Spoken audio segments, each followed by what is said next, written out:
Hello, hello, and welcome to Temple of the False Pod, where decks are not optimized, but our plays sure as heck are fun. I'm Andy. I'm Bruce. And, you alright? For the folks at home who missed this, we just had a 5-minute discussion about how we need to be careful about looking into the camera a little more, because, hey, guess what? We're on YouTube now. We're on YouTube now. So, of course, the instant I look up, I see Andy looking straight at me on the camera shot, and I'm like, ooh. Did I frighten you, Bruce? Does my visage frighten you?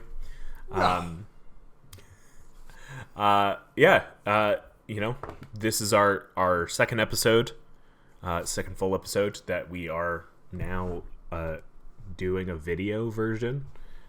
So if you want to go follow us on YouTube, go do that. I put some effort into making us look so shiny. But we'll still be putting this out audio only, as you can tell if you are listening audio only. That's about it. It's just a little fun thing we wanted to try out for our season 10. As we approach episode 100. Right. It's very exciting. So just a note for those of you who are just listening. For the next 3 minutes, Andy and I are going to make silly faces and do weird things and not say anything for the next 3 minutes. You'll want to fast forward through the next 3 minutes, okay? I'll throw in some fart noises for you.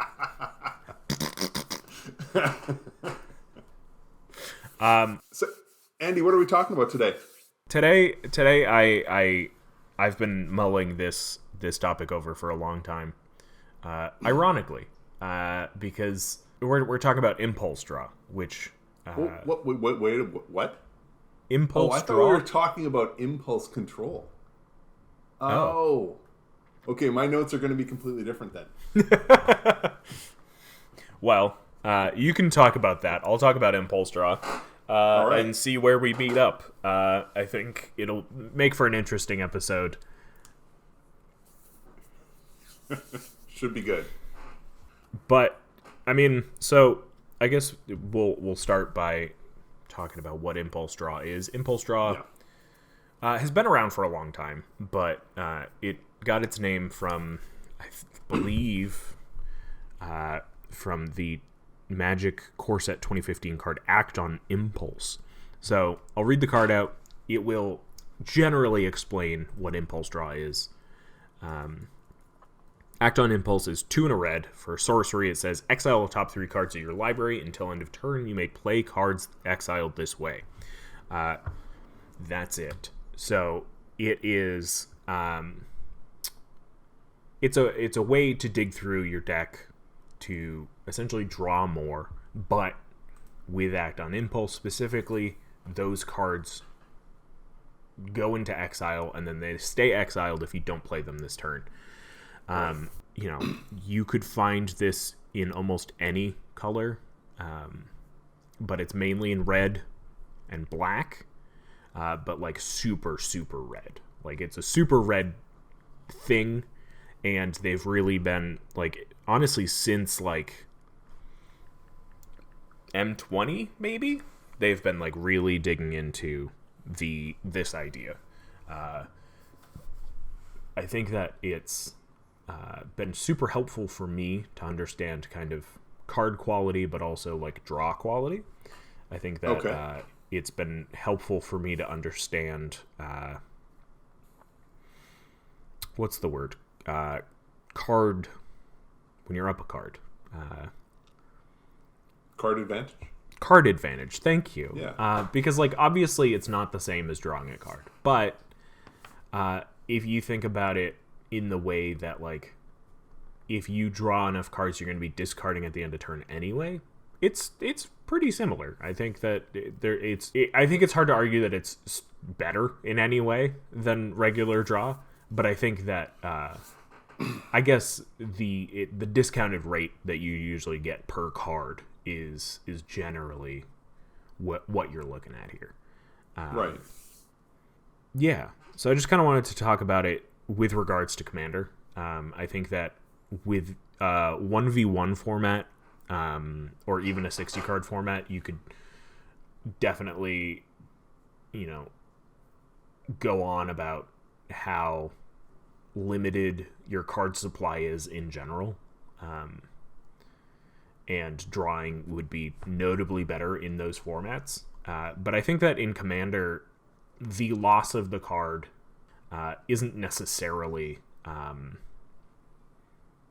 detrimental. Like, there's the lack of possibility going forward if it's just exiled straight up. But I don't think that that's as big of an issue as it seems to be on face value. Well, I mean, I think, like I said, with the card not going to the graveyard, with it just being exiled, the thing is that if you do, okay, so if you play the card from exile, you're playing the card. So when the the instant or sorcery is complete, it does end up in the graveyard anyway. If you're playing a creature that's that you've drawn through impulse drawing that's currently in exile, it comes onto the battlefield, and when it dies, it goes to the graveyard. The only real difference here is when you're drawing a card, a regular draw, is if you do have too many cards in hand and you're forced to discard, you discard to the graveyard, which arguably is more beneficial than having it sit in exile, where in theory you can't get to it. Right. Whereas, I mean, everybody knows the card sitting in your graveyard, you pretty much have ready access to it. I mean, a lot of decks out there, I would argue close to half of the decks out there, can easily access anything in a graveyard, especially when it's your turn. So there's, to me that's where the difference lies as far as, the quote unquote discard aspect of card draws. So, yeah. And I think that, like, it's definitely like it's a hard thing to argue that it is, like I said, like it's hard to argue that it's at all better, especially where, like, you're paying, like, with what was it, with Act on Impulse, it's a sorcery, so you're paying 3 mana up front to look at the top 3 cards of your library to be able to play any or all of them. So, like, anything before turn 4 is essentially being dumped immediately, because, like, it's either, unless you hit the jackpot and you hit 1 or 2 mana value cards, they're just going to be exiled, and that's it. Yeah, that's the difficulty with, as you said, with the early draw for impulse draw, is you're paying to draw the cards, and usually you end up paying almost all of your mana. So a card like Act on Impulse early on, really you're looking at the next 3 cards, hoping one of them's a land, so you can play it if you need to. Yeah. Because, as you say, there's almost nothing that's going to come up that you're going to be able to afford to actually play, and if you don't play it that turn, it's gone. So there are restrictions that way. To me, the best kind of impulse draw that you're going to see are the ones where it's repetitive and it stops costing you something. Where just simply having a card or a permanent on the battlefield gives you the ability to impulse draw. For sure. Because that's where you're going to get the most bang for your buck with your impulse draw. One of the things I wanted to discuss was more the idea of play it immediately. Part of what I like about impulse draw is it eliminates the decision making aspect of the card. It's out there. You have a choice. Play it or don't. It's not as though you've drawn the card and now your choice is when to play it. If you impulse draw a creature, you have your choice to play it now or not. And most of the time, if you can afford to, you do it. With regular card draw, you're given the option of holding it and determining when is the best time to play it. Maybe it's not right away. Maybe it's later on. Maybe, there's all kinds of reasons to hang on to it. And I appreciate that is a benefit of regular card draw over impulse, but I like the idea that you're cutting back on the number of decisions that you have to make over the course of the game. I love this, mostly because whenever I'm presented with another decision, it's simply another opportunity for me to mess it up. Because I consistently make the wrong decision when it comes to things like this, when it comes to trying to determine when is the right time to play a spell. I mess it up all the time. I mean, people talk about instants and the idea that you wait until the last possible moment to play the card, and I get that. But when it comes to a creature, like, I'm looking at the card in hand, and I'm looking at, I have 3 creatures on the battlefield already.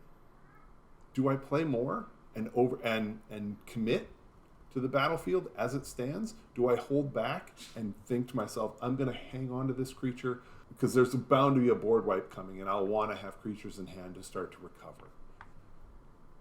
Impulse draw takes all of those decisions away from you. And I know for better players, that's a bad thing.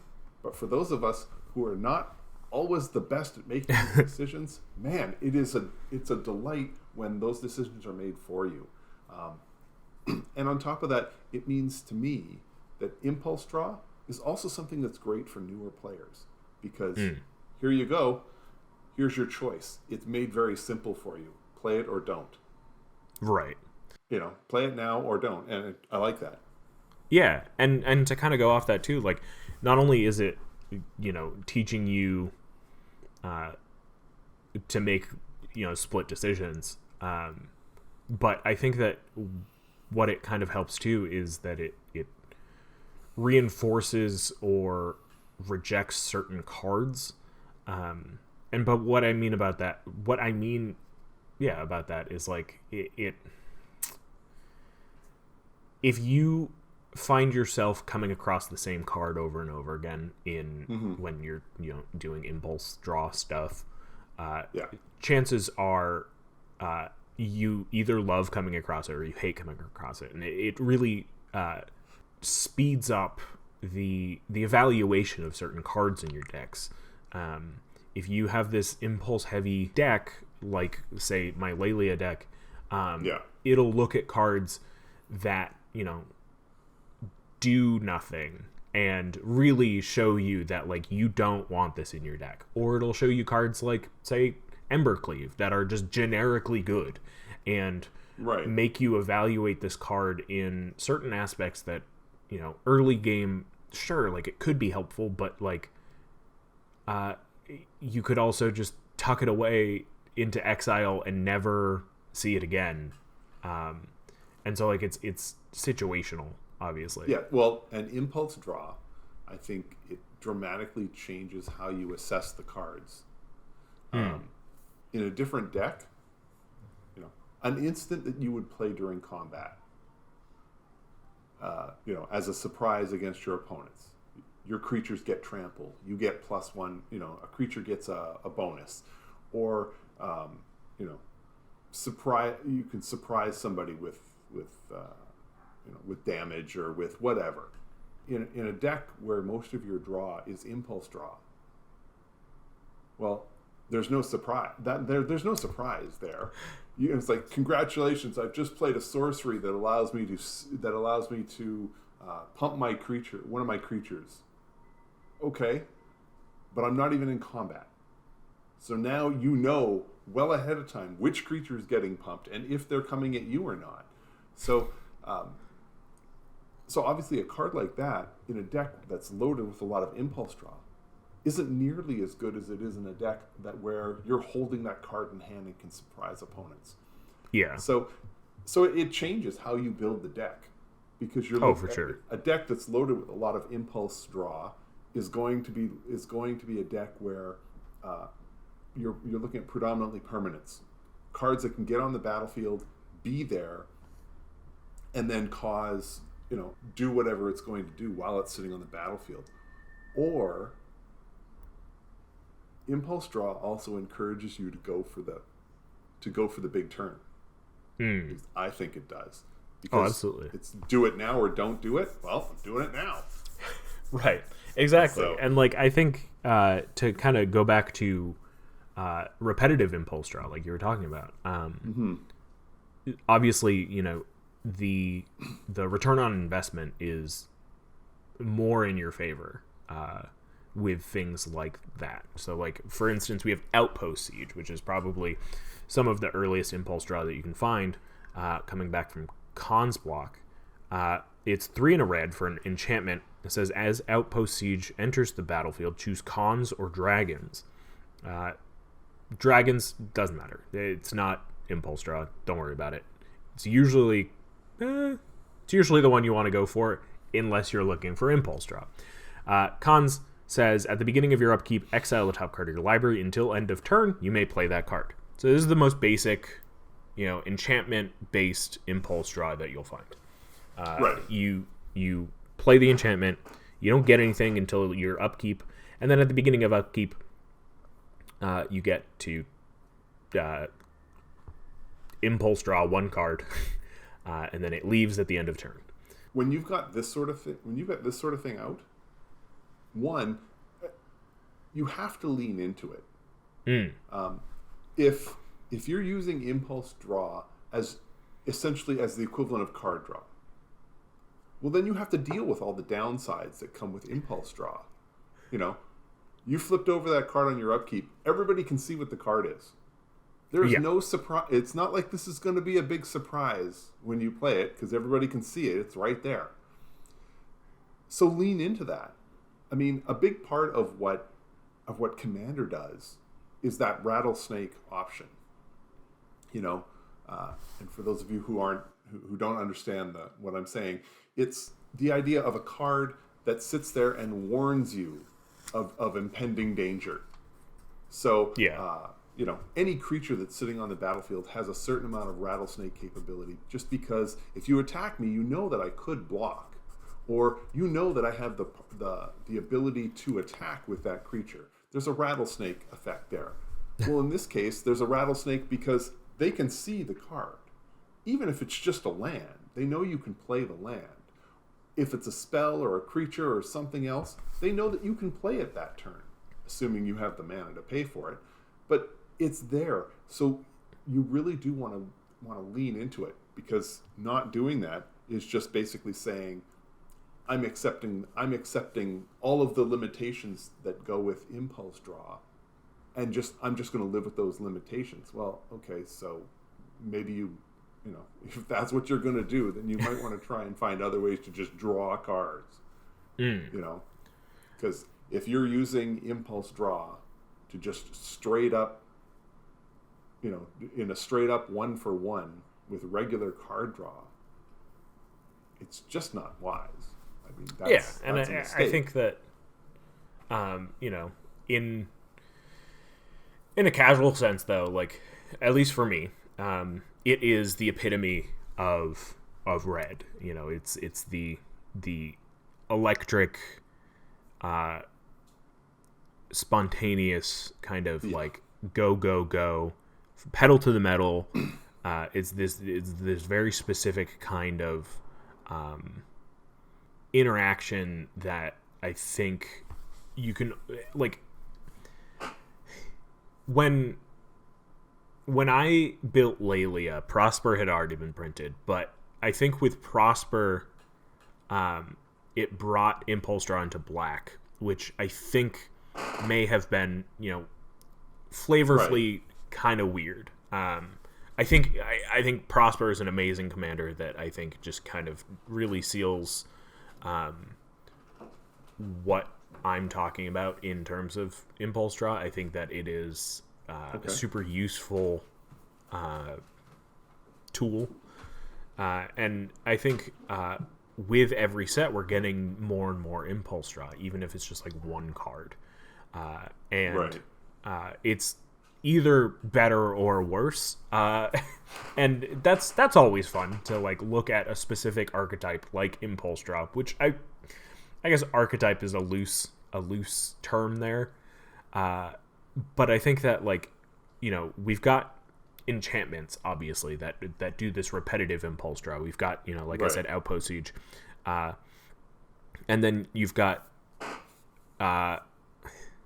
variants of that. You've got Tempered in Solitude, which is whenever a creature you control attacks alone, impulse draw, play it this turn. Or you've got Valakut Exploration, which is the same thing but landfall version. Like you've got all these Right. versions of the same thing, and then it's always like the benefit of having 100 card deck is that even though you're churning these into exile, like you're digging through the rest of it, Right. and hopefully, at least with these permanent based ones, you have the chance to play these cards. And what I like about certain ones like Furious Rise, which is at the beginning of your end step, if you control a creature with power 4 or greater, exile top card of your library, is that you get the effect immediately. You don't have to wait for a round to go by to get the card. But also, you may play that card until you exile another card with Furious Rise. So there was this point where Wizards took Impulse Draw, especially on enchantments, and realized that until end of turn is an awfully short amount of turn if you're pumping mana into that effect. So like Right. it's a dangerous game at that point. But I think that with new technology, it's been greatly increased in terms of maybe not necessarily power, but like usefulness. And I think Lelia was kind of like the turning point for that, Right. because not only with Lelia, obviously, you got the value out of just the act of impulse draw, but she also has her own engine. So like it's engine and value Right. all in one, which we see all the time with commanders these days. Well, right. And with Lelia, the other benefit is that you're getting more than just, you get more than just the exile. You're getting a benefit from the exile. It's virtually a landfall, but for exile. Right. And she's getting a counter on top of that. So it gets more, so like you get more bang for your buck just because of Lelia being out there. It was interesting because I know when I was thinking about our podcast before we got on the air, I kept thinking to myself that, drawing multiple cards with impulse draw, it's not good, because if you draw multiple cards, you probably only have the mana to be able to afford to play one. So that's not going to be good. But at the same time, who cares? And for exactly the same reasons that you talked about right at the start, we're not worried about running out of cards. So drawing three on impulse draw isn't, you have to not see it as I now have 3 cards I can play. It's I get to choose from the top 3 cards of my deck which one I'm going to play. And that opens up a whole lot more. And that's where you start seeing cards like Impulse Draw make a lot more sense in decks with like Lelia, in decks like Dragonstorm, where you're trying to chain together a number of activations. So you want more opportunity. You want to be drawing 3 on your impulse draw, because you need to hit something. The worst thing that can happen is if you flip one card and it's not another spell that you can play, so then you're stuck. So it was sort of interesting to just to sort of go through some of the initial thoughts that I had, and then sort of give it the double think and realize that it doesn't, that's not the case. It doesn't work that way. So. And I think that there's some credence to the fact that impulse draw isn't as good as card draw, and I keep harping on this point, but I think it's because it's got draw in the name, so it's easily comparable. It's right. It's a mechanic that allows you to see deeper into your deck. But yeah. I don't think that the card loss necessarily warrants Well, it to be ignored. no, I mean, just like, for example, I mean, take your average Commander game. At the end of the game, I generally have seen half or maybe just under half of my deck. I recently played a game where I ended up milling 15 or 20 cards. Hey, Frankie! Speaking of I chaos, ended up milling a handful of cards and still didn't see. I still didn't see the bottom 40 cards of my library. Mm-hmm. And when you play Lelia, I mean, I can recall maybe one time, maybe two, when you got decked. And one of those situations, I think, was when somebody was actively milling you while playing Lelia. It just, the idea that you can impulse draw more frequently at a better rate than simply drawing a card, it's just not a downside to Commander. Right. Like, especially with those enchantments, like, after, a turn, even after one card, you're getting card selection is what it comes down to. You're getting card selection at a better rate. Because, like, you're seeing more cards, you're paying less per card, and whether or not you're throwing it away into exile is at some point, like, not relevant. I think because of the fact that most of the time with a lot of these permanents especially, you're getting cards for free, essentially, just for having the beginning or the end of your turn. Sure, you're showing off what you have, but, like, you get to play around that. You get to decide when to play it, if to play it. If you want to, bait out certain counter spells, if you want to,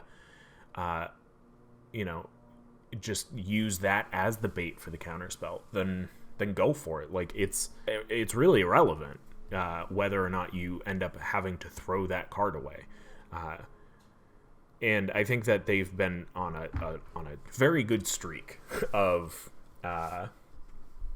turning this mechanic into a proper tool for Commander players as well. I think that it is super useful in 60 card decks. I think it's super useful in 1v1. But I think that, like, the advancements that they've made with Impulse Draw specifically have really kind of shown legs in Commander.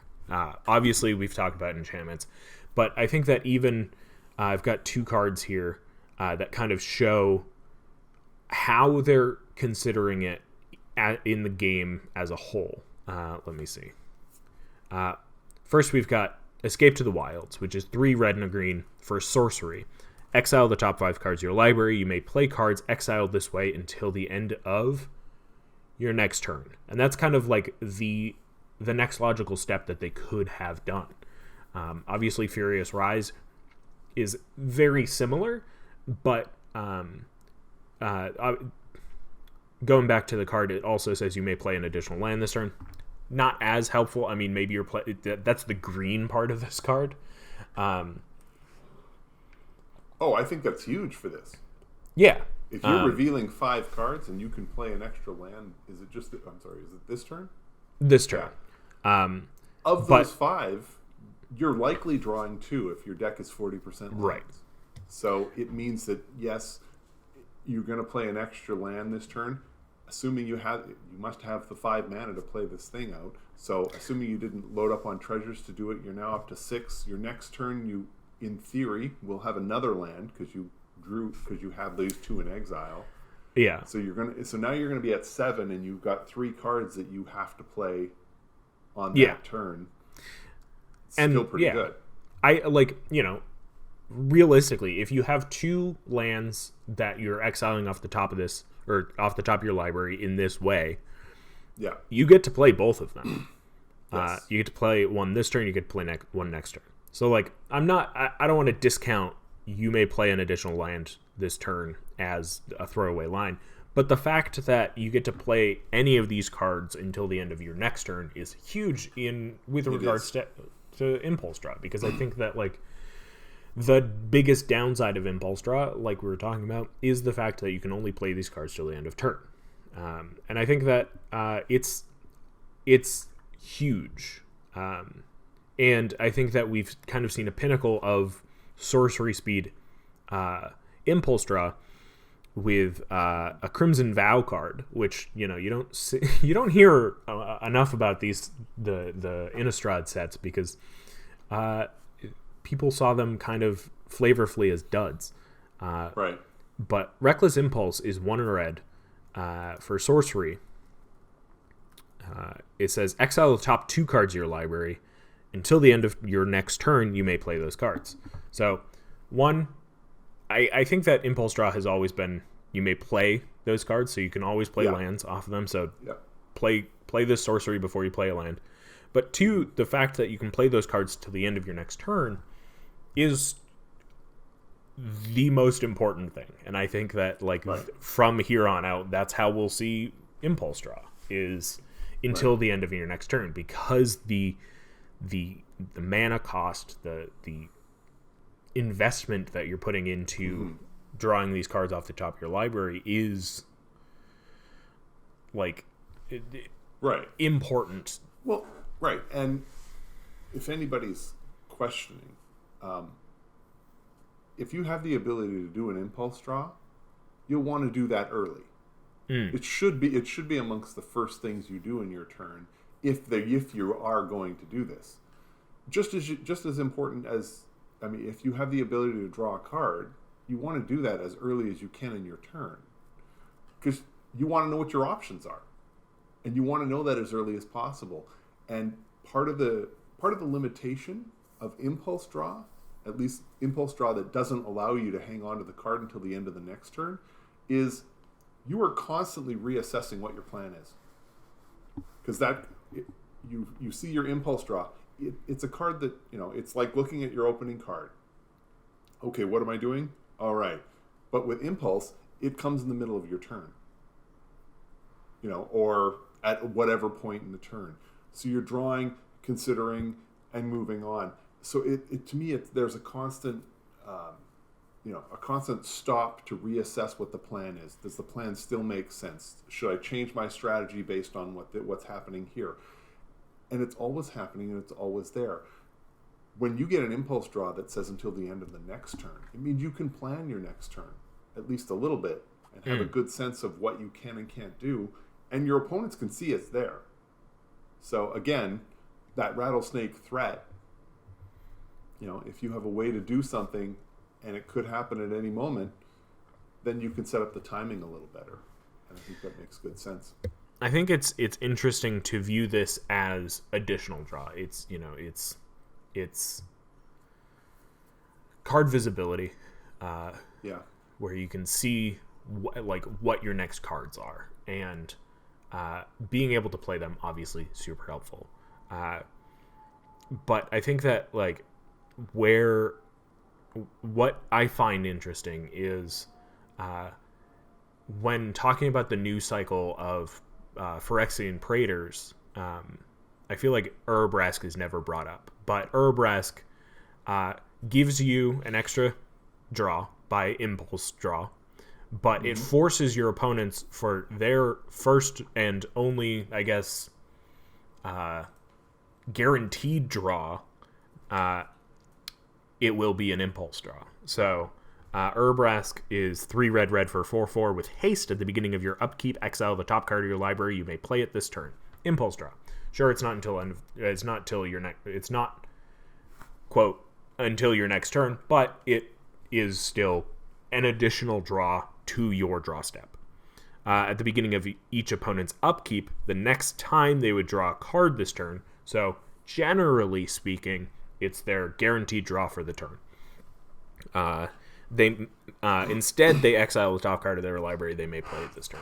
So you're not really discounting any sort of card advantage, except they have to get rid of it at the end of turn. So this is honestly the least feel bad Praetor there ever was. But I don't think that people really understand. No, because you have to show the card. Right. And anybody else, if you're playing against decks that aren't running a lot of impulse draw, then you're creating situations where they are going to flip cards over and they're just going to get hosed. Because maybe that was a card that they didn't want that's only effective if it's a surprise. Yeah. You're flipping over the card. There's no surprise. If your opponents know that you didn't have anything in hand last turn, well, they still know that because they can see what you just flipped. They know exactly what you've got, and they'll continue to know that you don't have anything until you start drawing more cards and being able to put them in your hand. So for a deck that's designed with the expectation that they're going to be able to hold cards for a while, that's a significant downside that I don't think should be underplayed. And for as strong as the other Praetors are, considering they like really, really screw over some decks, it's fascinating that, I mean, it makes sense because it's along the same lines, but it's fascinating that Urabrask is only the first card that you draw that turn. Yeah. It's not even like, yeah. It's Urabrask not is bad, but it's nowhere near as miserable to Right. play against as some of the other Praetors.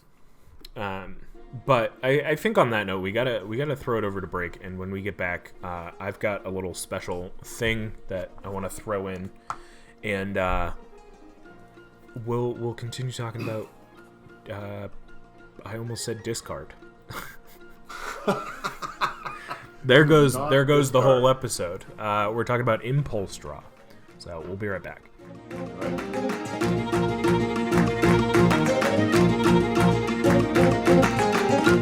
This episode of Temple of the False Pod is brought to you by Harnfell, Horn of Bounty. If you like impulse draw, impulse! Harnfell, Horn of Bounty.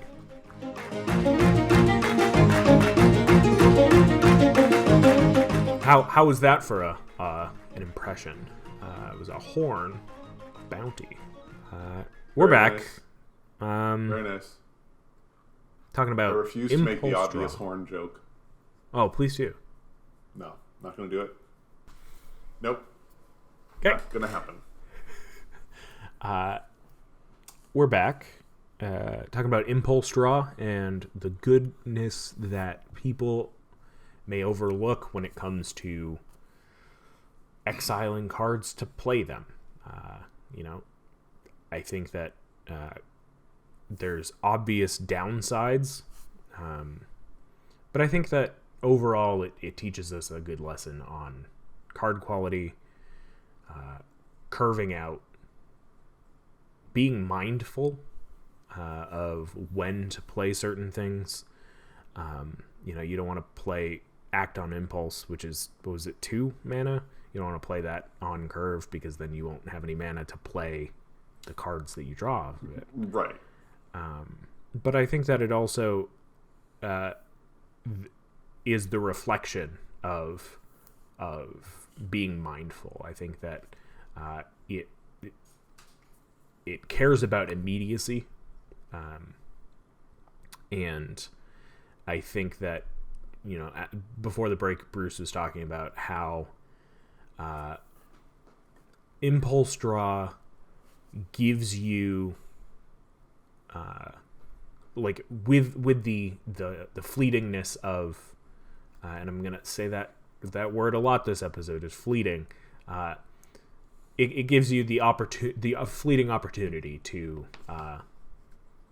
quickly make decisions, because it's either you play it or it's gone. You quite literally use it or lose it.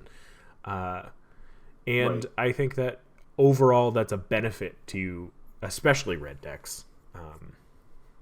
And I just generally can't state that enough, that I think that it's a very good overlooked mechanic. Right. Well, and the idea of play it or don't, or lose it, Mm-hmm. I think that really dovetails or really fits well with treasure. And treasure, I know that treasure is pretty much showing up in every color, but it really shows up in red. And the idea that getting treasure is easier than getting a land. Getting one treasure is generally cheaper mana-wise than getting one land. So what ends up happening is a deck that's heavy on treasures tends to have that bigger single turn because you get this, a splurge of mana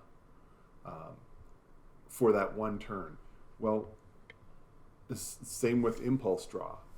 And Impulse Draw tends to be less costly mana-wise than than drawing a card and putting it in your hand. So when you take those two options and put them together, what do you get? You get red decks where they have a bunch of treasure and can sequence a bunch of impulse draws. So you get these single massive turns where a bunch of things are happening, but they have to happen on that turn. Now, this doesn't necessarily need to be a combo deck. It doesn't need to be Dragonstorm, although I got to admit, I'm really tempted to rebuild my Dragonstorm deck and leaning into Impulse Draw and treasures. But it doesn't have to be that. I've seen Andy do this plenty of times where you get a couple of spells, the option is there, you take the shot. Draw more cards, add more treasure, draw more cards, find a little bit more treasure, work your way up, and end up having a turn where where you can repopulate the battlefield with creatures, or you do significant damage to all of your opponents, or you find or something else significant happens over the course of the turn because you've played numerous spells and used up a bunch of the treasure in the process. And I think that really does dovetail into the way Red wants to play it. Wizards is pushing the whole the chaotic emotional nature of Red, and the idea that now or never really fits the theme. So and I really think that ties into this as well. So yeah, and I think a part that I haven't really talked too much about with the Impulse Draw specifically is there are instant ways to create Impulse Draw. You've got like I kind of talked about Harnfell Horn of Bounty, where you discard a card to Impulse Draw 2. And then you've got, you're talking about treasures. We've got Professional Facebreaker, which is a 2/3 for 3. It's 2 in a red. Menace, whenever one or more creatures you control deal combat damage to a player, create a treasure token. But it also says you can sacrifice a treasure to exile a top card of your library. You may play that card this turn. So, if you're pairing red up with, say, blue, you can essentially dig for that counterspell. You can dig for, whatever. If you're pairing it up with green, you can dig for certain creatures. Or it allows you to, instant versions of Impulse Draw allow you to not really necessarily worry about what you're throwing away, just as long as you can continue to do it for cheap to finally find that card that you need, which I find fascinating because in any other color it'd be different. Right. Well, so often a lot of what we're seeing with Impulse Draw, it's essentially little miniature fact or fictions. But your opponents aren't choosing, you get to pick. So here you go, here are your options, you pick one. Now maybe it's not that exciting, maybe it's it's one card and you're either going to play it or you're not. Maybe it's a situation where there's two cards and one of them is a land and you already played your land for the turn, and the other one is a card you're going to play. But there are plenty of times when you're going to see multiple spells and you have to make the decision, do I play this spell? Or, I know I've got more Impulse Draw coming, so I'm going to hold off here, find out what the other draws are, and then make a decision with all of them.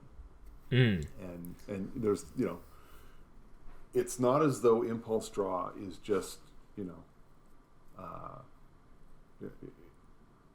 there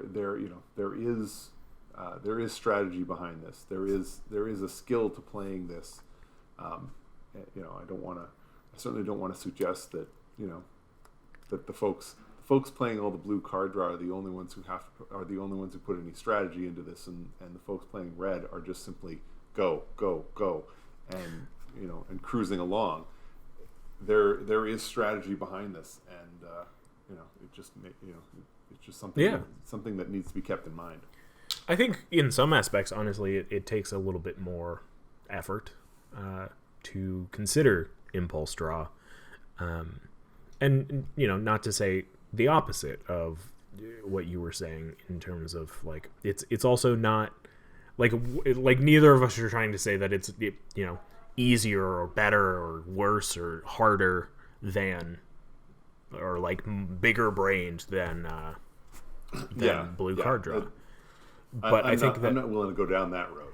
That's not I think that it is in its unique way. There's more to it than the draw. Like for me, let's talk about Lelia.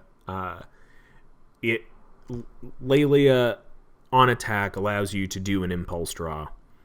When you exile from your library or your graveyard, she gets a +1/+1 counter. It's as simple as that.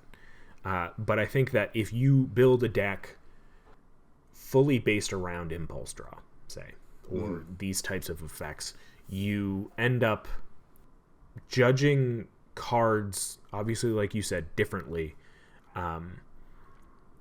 because you have to make that split decision. You have to go all in this case, and it allows you to be a little bit more understanding about card draw in general. I think that it helped me kind of let go of any inhibition of like, if I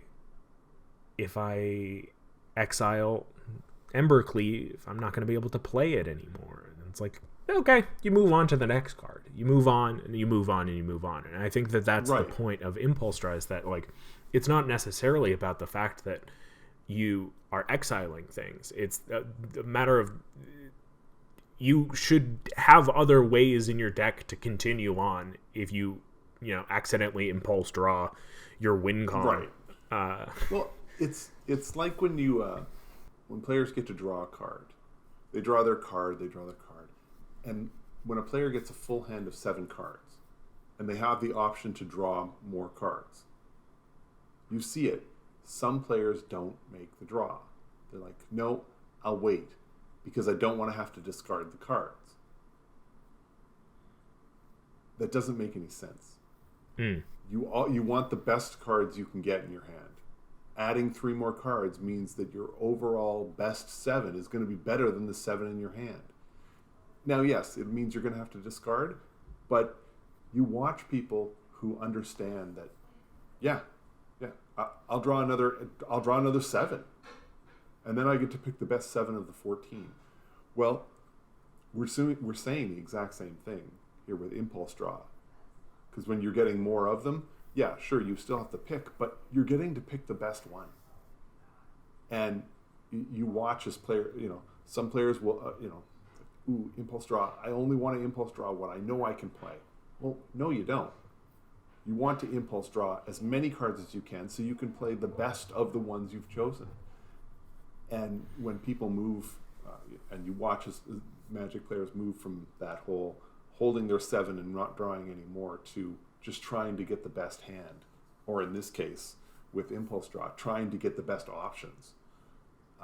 That's when you get to watch the player level up. Yeah, and I think too, like, kind of along the same lines, like, I mean, the exact same lines. I'm just going to repeat what you said. Okay.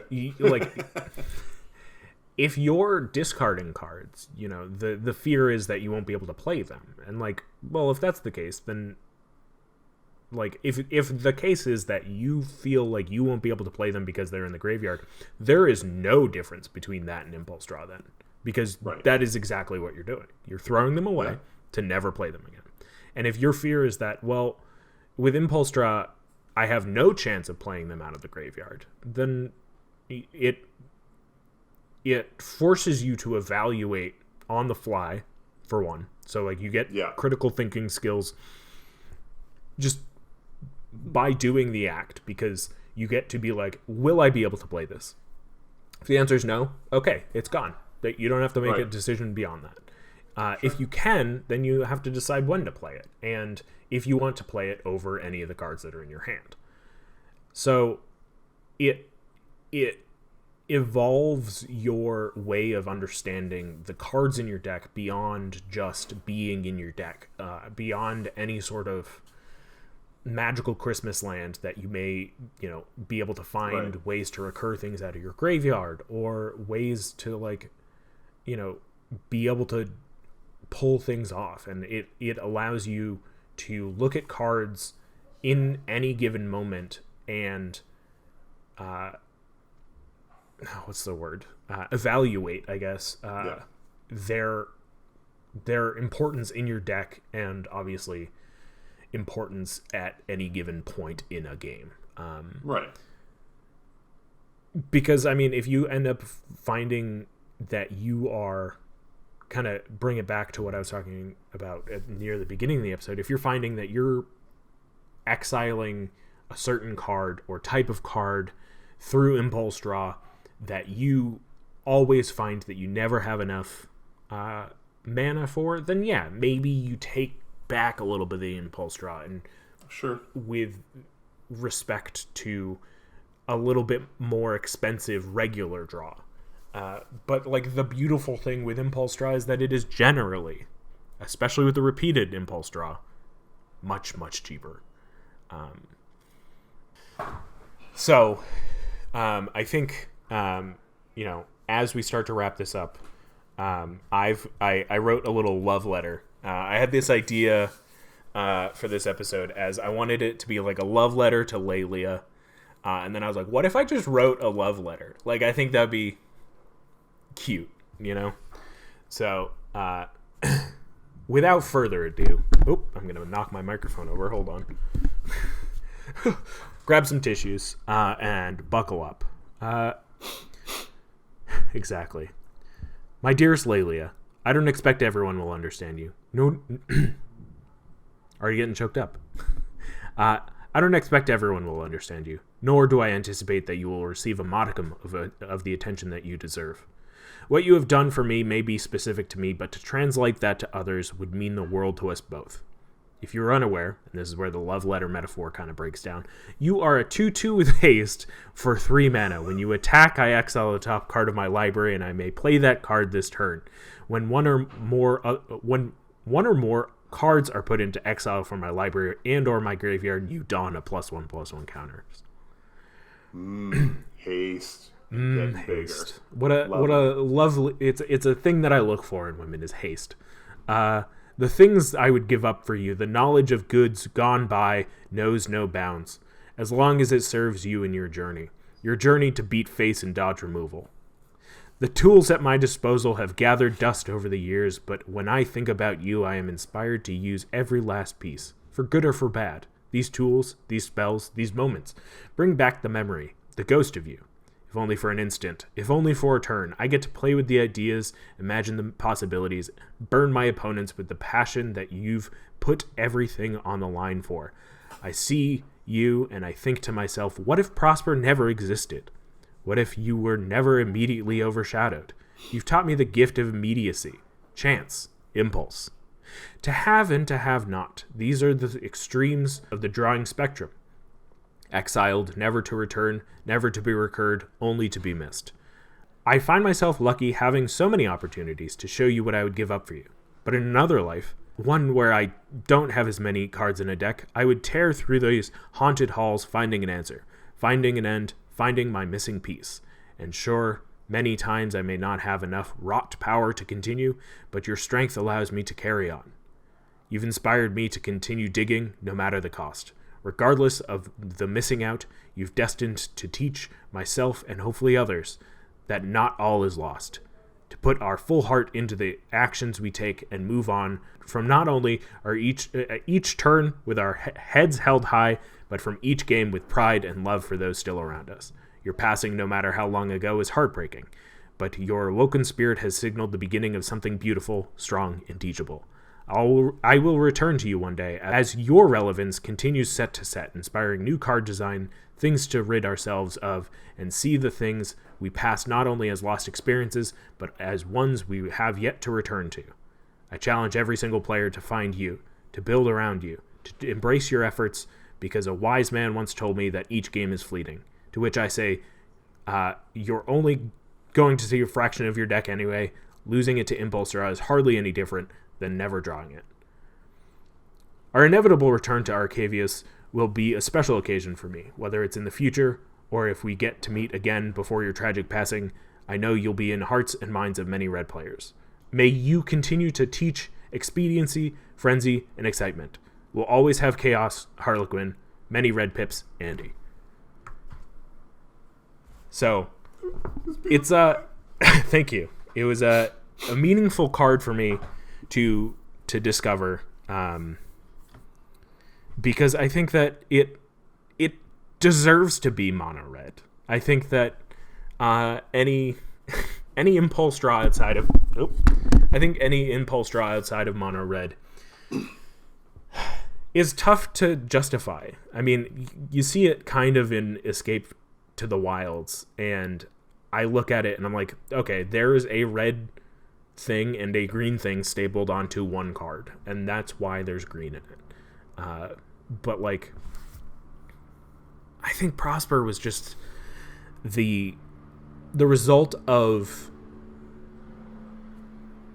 I don't know, like needing it to just have a second color. I think Prosper could have done just as well as red, and like I'm fine with it having black, and I love the card and I love the deck. But I think Lelia really marks an entry into a part of red color design that like Wizards has been handling fairly well. I'm really enjoying, things like Reckless Impulse. I'm really enjoying that kind of thing where it's like, okay, like we see what Impulse Draw can do. What can it do over another turn where people actually have the ability to not only play cards on their next turn, but like on other people's turns. I think that the thing about Reckless Impulse that we didn't talk about, having the access to these cards beyond just that first turn, is having it be available for other people's turns as reactionary rather than just full, like, not thinking and solitary thing. But yeah, that's kind of all I got. I'm exhausted now, honestly. If you're ever looking for a nice impulse draw deck list, I've got my Lelia deck. We had a whole episode about my Lelia deck, but I'll put the deck list in the description again. And I mean, like I said, I challenge you all to go build a Lelia deck at least for a game, or borrow somebody's, or something. I don't know. I think that using Impulse Draw is an interesting way to give you exercise in thought, give you a lesson in the cards you put in your deck, because it requires you to be a little bit more critical of your own decisions in deck building, where if you weren't given that opportunity, if it wasn't just, okay, you have to play this now or never, it would just be sitting in your hand and you wouldn't give it a second thought. You wouldn't be like, oh, I'm never playing this card even when I draw it.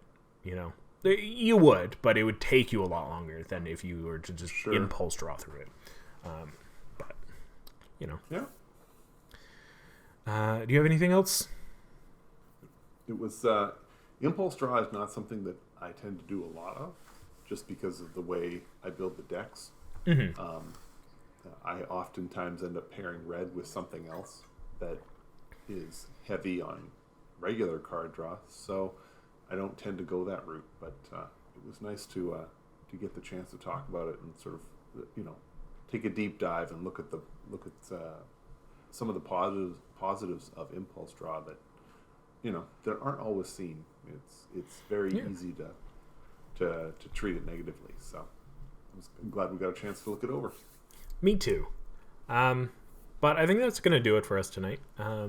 As we fade out into the exile zone for the end of our turn, I implore you to go check out our YouTube. We are now visual component. There's a visual component as well. You'll see cards pop up as we talk about them. You'll see our lovely faces. You'll endlessly wonder what's behind door number 1 or door number 2. Exactly. Next week I'll get a green screen and I'll have 3 wooden doors behind me. There we go. I'll be so confused. But yeah, check out our YouTube. We will obviously still be as and we'll still be as podcasty as always. Like you will always be able to listen to us if you want to strictly just listen to us. That's never going to be a thing. But yeah, we're definitely not Temple of the False Cast. It's true. We're Temple of the False Pod, where our decks are not optimized, but our plays sure as heck are fun. I'm Andy. I'm Bruce. That he is. Go play some Magic for me. Go build a Lelia deck. Go cherish your cards. And I we'll see you next week. And may your 5th land be the Temple. Bye. Wait. Before you go, I just wanted to say thank you for listening. You can reach out to us via email at falsepodmtg@gmail.com or on Twitter @falsepodmtg. Bruce is @manaburned, and I'm @AndyWeekend, though you'll definitely notice I use the podcast Twitter far more often. Now that we've got you here, make sure you subscribe, rate us on whatever podcast platform you use. It helps us out. It gets us more reach. Subscribe to us on our YouTube channel. Like a video there. Leave some comments for more casual enjoyment. Thank you so much for listening. We'll be back with some more timeless discussions about all things casual. So come hang out, and may your 5th land be the Temple. Bye-bye. Should I do my best, Bruce? Bye!